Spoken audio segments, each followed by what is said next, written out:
میں یہ سمجھتا ہوں کہ ہم سب ویل گول اورینٹڈ پرسنالٹیز ہیں. Am I right؟ سب میرے ساتھ متفق ہیں. ہر ایک شخصیت جو ہے وہ بڑھنا چاہتی ہے, کوئی پیچھے رہنا نہیں چاہتا. ہر ایک شخصیت چاہتی ہے کہ ہم زیادہ سے زیادہ حاصل کریں, کسی بھی لحاظ سے کوئی کمی نہ ہو. اور آج کا ٹاپک بھی کچھ اسی لحاظ سے ہے.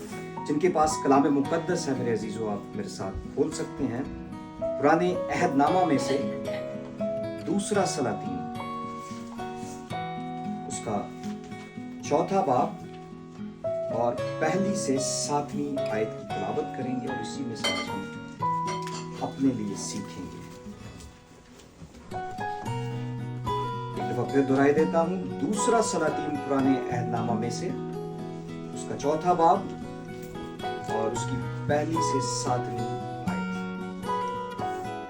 جو نکال دے آمین کہہ سکتا ہے, اور کوئی رہنمائی کے لیے پڑھ سکتا ہے میرے لیے.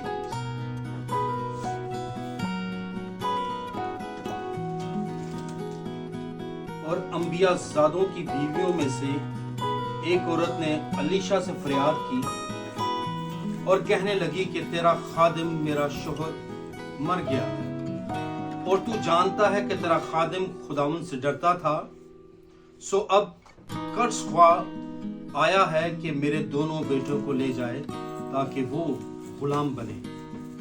علیشا نے اس سے کہا, میں تیرے لیے کیا کروں, مجھے بتا تیرے پاس گھر میں کیا ہے. اس نے کہا کہ تیری لونڈی کے پاس گھر میں ایک پیالہ تیل کے سوا کچھ نہیں.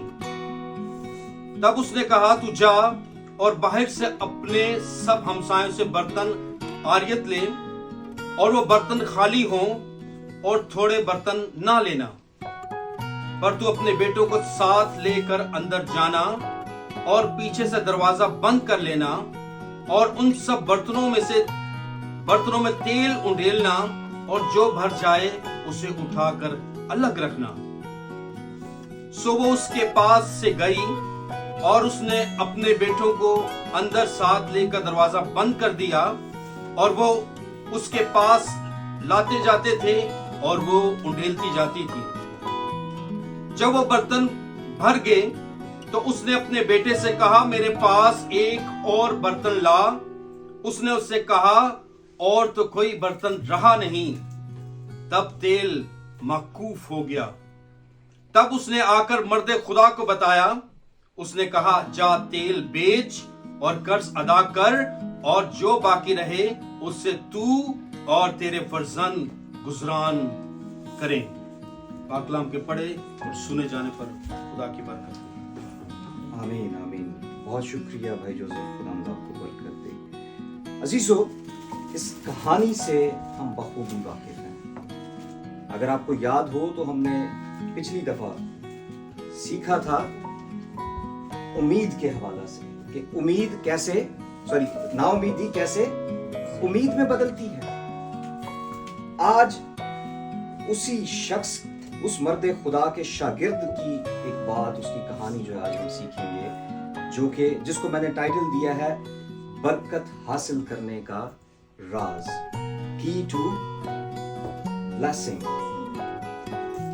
اب یہاں پر سب سے پہلے تو برکت کے جو لغوی معنی ہیں وہ بڑھنے کے ہیں, گرو کرنے کے ہیں, اضافہ ہونے کے ہیں. برکت مطلب کسی چیز میں اضافہ ہو. اور پھر اس کے بعد یہاں پر ایک اور چیز, جو خاص چیز ہم دیکھیں گے, وہ یہ کہانی علیشا اور بیوہ کے درمیان میں جو ہے ہم دیکھتے ہیں کہ یہاں پر ان کے بارے میں ذکر کیا گیا ہے.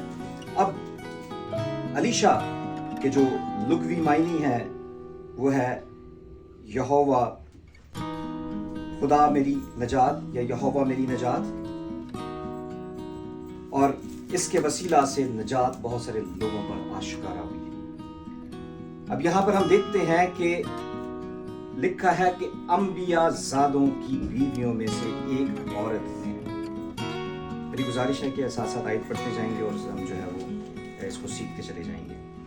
اب جو 4 باب کا جو آغاز ہے, اس میں ذکر کیا گیا ہے ایک انبیاء زادہ جو کہ وفات پا چکا ہے, रहलत फरमा चुका है, इस दुनिया में नहीं है, और उसकी बीवी हमें मुश्किल परेशानी के आलम में दिखाई देती है। जी भाई। और अंबियाजादों की बीवियों में से एक औरत ने अलीशा से फरियाद की और कहने लगी। अब यहाँ पर देखें कि वो जो खातून थी, वो जो बेवा थी, वो क्या उसने किया कि जब मुश्किल में थी, परेशानी में थी, तो रागिब किसकी तरफ हुई? मर्दे खुदा की तरफ। किसकी तरफ? मर्दे खुदा अलीशा की तरफ, जिसका नाम का मतलब ही क्या है? खुदा मेरी नजात। उसको इस बात का इल्म हो गया था कि मेरी नजात या मेरी जो रिहाई है वो आएगी तो इस मर्द खुदा के वसीला से। तो वो क्या उसने क्या किया? उसने वो रागिब हुई उस मर्द खुदा की तरफ। जी। कि तेरा खादम मेरा शोहर मर गया है। तेरा खादम मेरा शोहर मर गया है। अब अपनी कहानी उसने बताना शुरू कर दी है। जी। और तू जानता है कि तेरा खादम खुदावन से डरता था। इसका मतलब यह है कि अलीशा उस अंबिया से मिला हुआ था। इसका मतलब है कि अलीशा उसके राब्ते में था, या अलीशा उसके बारे में सुन चुका था, या अलीशा उसको पर्सनली जानता था।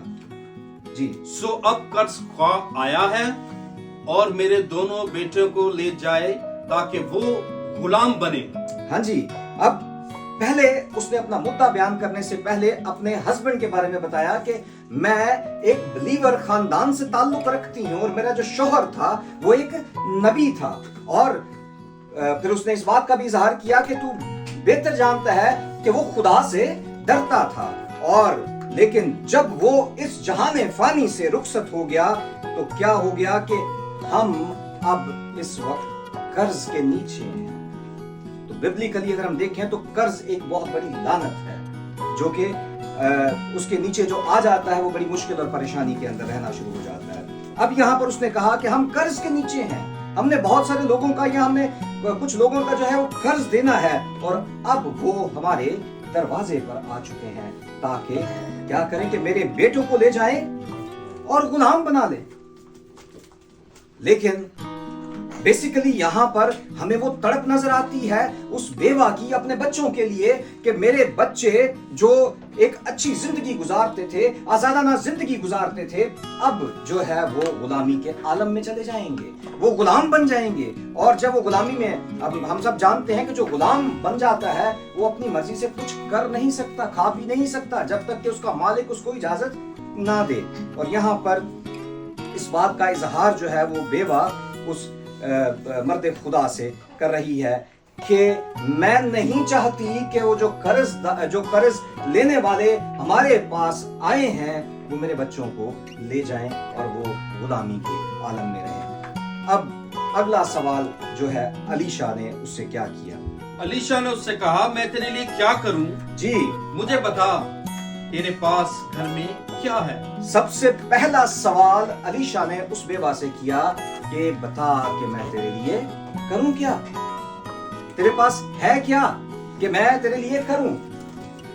तो अगर आज हम किसी के पास किसी ख्वाहिश के साथ किसी की तरफ रागिब होते हैं तो सबसे पहली चीज कि मेरे पास क्या है और मैं कर क्या सकता हूं। अगर हम किसी के पास जाते हैं तो वो शख्स हमारे लिए कर क्या सकता है, लेकिन उससे पहले हम देखते हैं आगे पढ़िएगा जी भाई। उसने कहा कि तेरी लोंडी के पास घर में एक प्याला तेल के सिवा कुछ नहीं। क्या ही खूबसूरत बात उस बेवा का इकरार। उसने ये नहीं कहा कि मेरे पास कुछ नहीं है, जो कुछ उसके पास है घर में उसने उसे ऑफर कर दिया। तो बरकत हासिल करने का तरीकाकार अपने आप को दे देना है। और यहां पर हम देखते हैं कि बेवा ने जो उसके पास था उसको छुपाया नहीं, जो उसके पास था उसे बयान कर दिया, अल एलानिया उस मर्द खुदा को बता दिया कि मेरे पास घर में एक प्याला तेल के सिवा कुछ नहीं है। जी। तब उसने कहा, तू जा और बाहर से अपने सब हमसायों से बर्तन आरियत ले जी, और वो बर्तन खाली हों और थोड़े बर्तन ना लेना। अब जब उसने अपना मुद्दा जो है वो बयान कर दिया तो मर्द खुदा अलीशा